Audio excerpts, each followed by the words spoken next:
he is, that will be the last we see of Dak Prescott. So, Shannon, do you think they'll get a deal done soon here? Nope. I hate to disagree with my teammate Troy Aikman, not only here at Fox, but also in the Hall of Fame, Skip. But Troy said he was surprised they didn't have a deal last year or 2 years ago done with Dak. So I'm just trying to figure out what has changed between 2 years ago and right now. If you don't know what Dak is after 5 years, the Rams will say, you know what? We can't get it done with Jared Goff. We're moving on. The Eagles seem to have said after 5 years, we don't know. We've got it figured out. Wentz is not the answer. We're going to move on. But it's only the Cowboys. I think we might need to see one more year to be certain, one way or another, that Dak is or isn't our guy. You don't believe, just let the man go. That's all you got to do. Why do you keep franchising him? If you don't believe in him, you don't believe in him long term. Because it seems to me that you're like, well, see, that's why we didn't. Look what they did with Winston. Look what they did with Goff. Okay, fine. But Dak is looking at it like, look at the other guys that you gave big money to and tell me they performed up to those contracts since you've given them that money. Now you want to hard time me. So for me, Skip, I disagree with Troy. I don't believe it's going to get done. My only thing is that if you are so uncertain, you don't believe Dak is the guy, because if you believed he was the guy, you was committed. That's why the Rams believed Goff was the guy. They committed. The Eagles believe Wentz was the guy. They committed. Normally, when teams believe you're the guy, they commit. When you keep franchising a guy, you're betting against the guy. We saw that with Cousins, and eventually they said, you know what, we're going. When you start seeing it done with the quarterback, Skip, I don't believe they believe in Dak. I'm almost certain they don't. They just need to move on. If you don't think he's worth what he's asking for, let him test the market and then bring you back what he's gotten. And then you can say, nah, that's too much. Go ahead and take it. Or you can match it. But just let him go. Stop franchising him. But, I mean, if you let him go, then he's unrestricted. So you don't have the right to match him. You can, yeah. He can come back and say, you know what? What's your best offer? Okay, they're offering me this. What's your best offer? And then he might be willing to take a pay cut to stay in Dallas. But at least give him that option. You keep franchising him, but you don't believe in him. Okay, so back to Troy Aikman's quote here. I'd be really surprised if he's playing under the franchise tag again this year.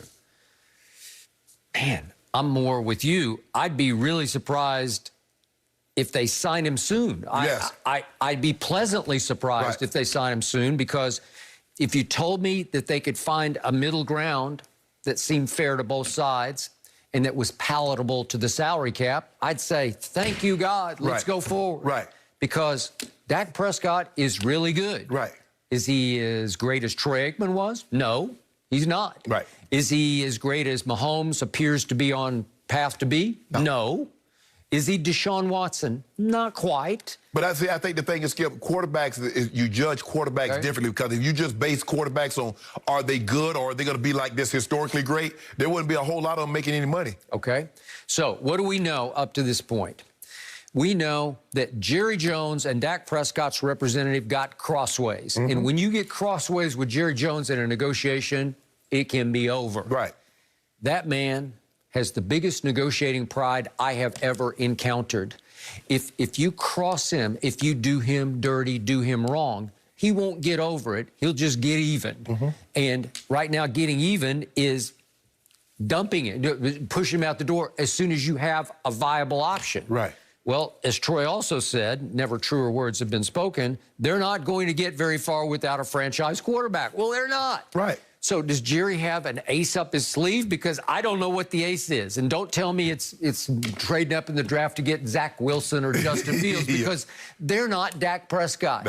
Again, from what I've seen, I've just named two, but from what I've seen, I'll go with Dak. He's much more proven commodity than they are. I love Dak Prescott, but as I told you yesterday, I love my Cowboys more. I don't want to see the cap get wrecked. And now Jerry Jones' pride is sideways. And he's also being validated by the fact that Carson Wentz is about to cost the Philadelphia Eagles $34 million in dead cap money because they are on the precipice of trading him. We're going to talk about it in just a minute. Jared Goff already got traded, and that cost the Rams $22 million in dead cap money. What do you think Jerry's saying? He's sitting back with his arm folded saying, I told you so. But guess what has happened also in the years that Jared Goff and Carson Wentz, both of those teams have played in the Super Bowl, one of them won. Yep. And what have the Cowboys done? Okay. But again, the Carson Wentz one was because of Nick Foles, not because of Carson Wentz. Well, I don't believe had Nick Foles started the entire season, we've seen what Nick Foles has done. Nick Foles is a great relief pitcher, but when you ask him to start the game, he's not the same guy. That's why he's in position. He's about to be traded back to Philly if it's the Chicago deal. He probably so. But we watched him start 2 playoff games and then a Super Bowl and play the greatest quarterback we'd ever seen. Okay, so that's beyond a relief pitcher to me. But we'll save all that for the Carson Wentz discussion. Okay. So Jerry also is stung by the fact that he did overpay starting with Ezekiel Elliott. Zeke just wasn't Zeke last year. So how do you think that makes Jerry feel about Dak? They probably should be an apple-orange situation, but it's not. To Jerry's saying, man, I overpaid. I overpaid for DeMarcus Lawrence, for Jalen Smith. Well, Skip, you can't be in a situation where you overpay for a house and then try to take it out on the guy that's trying to sell you the car. What the hell that got to do with me? Okay, well, the house is way more important than the car. What Dak says, like, you need to go ahead and pay me. I'm the house. Okay, so now we get to the ultimate X factor here, and that is everybody who pounds their table and says, pay the man, pay him what? That's what I need to know. That is the unreported X factor. I don't know what that is. What are they demanding? What are they saying? Bottom line, we will not flinch unless you pay us $42 million a year. And obviously they want 4 versus 5 years, so they'll get free sooner than later. Yes. Okay, I got that. So I don't think that's a deal breaker, 4 versus 5. The deal breaker is how much for 4. Well, you Skip, I believe the least they're coming in is 39. Deshaun Watson, with 2 years left, got $39 million a year. Yep. I don't see how Dak, with no years left on his deal, says I'm taking less than that. All right. Well, he might want more than Deshaun Watson because he'd say that's the market. Right. Are you ready to do that? Because I'm not sure about him, because all I know is what happened 2 seasons back. All I know is what I kept hearing from the Hall of Famer across from me, because Dak got off to a hellacious great start. And Jerry said publicly after the opening game, our deal is imminent. That means they're to the point of signing the dotted line. And what happened? Dak had a hot hand, but it was against the Giants. And then it was at the Redskins. They were then the Redskins, obviously, no more. And then it was Miami coming to Dallas, and they were horrible that year. So it was 3 bad teams, 3 huge stat games, and then impasse. Because clearly the rug got jerked out from under Jerry, and they said, April Fools in September, guess what? Right. We want a whole lot more than we originally said we wanted. Jerry doesn't play that game, and once you get the bad blood going on, he's like out. Right. Okay? So then what happened? So how do you get back in, Skip? Okay, so what did Dak do? If he had kept going boom, boom, boom, boom, boom the rest of that year, if they'd gone to the NFC Championship game, you'd have him. He would have to eat the crow, but they didn't. I don't believe so. Okay, but what happened the rest of the year? From that game on, the last 13 games of the year. They missed the playoffs. Okay, and guess what? Pro Football Focus graded Dak from that point on, the last 13 games, the 15th best quarterback in football. Right. Well, you gave him, in the last 13 games, you gave him 7 Fs for his performances because I'm with you, they weren't very good. Let me ask you a question, Skip. Do you believe in your heart that Jerry Jones thinks Dak Prescott is better than Tony Romo, is a better quarterback than Tony Romo? Then why would you throw Tony into the mix? Because they put everything they could. They gave Tony Romo everything he had. They gave him T.O., they gave him top receivers, they got Jason Witten in his prime, that offensive line, a great running back, and they made him the highest paid quarterback at the time without blinking an eye. Yep. Dak Prescott is.